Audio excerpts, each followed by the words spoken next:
Johanna m'a vraiment aidée à stepper justement dans l'entrepreneuriat en enlevant toutes les peurs qu'on peut avoir avant de se lancer et juste en disant écoute ton feeling à l'intérieur et let's go. Aussi, en tant que femme, on partage énormément notre parcours de vie, on partage nos embûches, on partage nos enjeux, on partage nos victoires. Donc, c'est vraiment un lien maintenant qui est devenu au quotidien.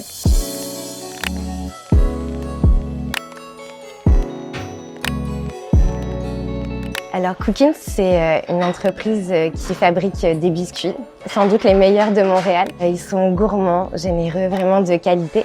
Alors, le Café des Habitudes, c'est un lieu de vie qui a été créé en 2021 au cœur de la petite patrie ici à Montréal. C'est vraiment un lieu éco-responsable qui est dédié au prendre soin et qui a pour mission vraiment d'avoir le plus bel impact sur les humains et le moins d'impact possible sur la planète.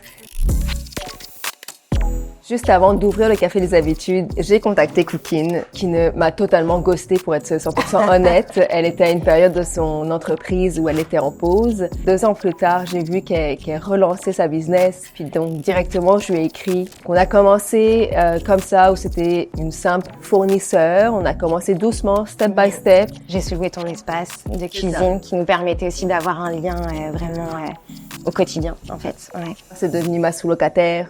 Puis maintenant, vraiment une partenaire entrepreneuriale.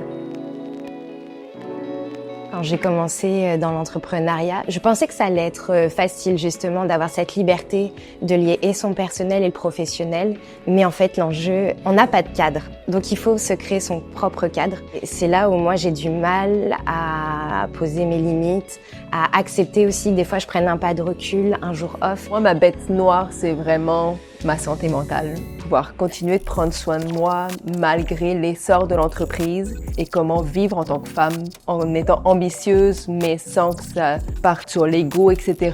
La peur du jugement, la peur des critiques, etc. Donc c'est vraiment un jeu là-dedans de oser se montrer, oser rayonner. Et ce qui me rend fière aujourd'hui dans le fait d'avoir osé créer Cookin, c'est d'avoir ces réactions instantanées, d'avoir généré du bonheur chez les gens. Et ça, je me le dois juste à moi en fait.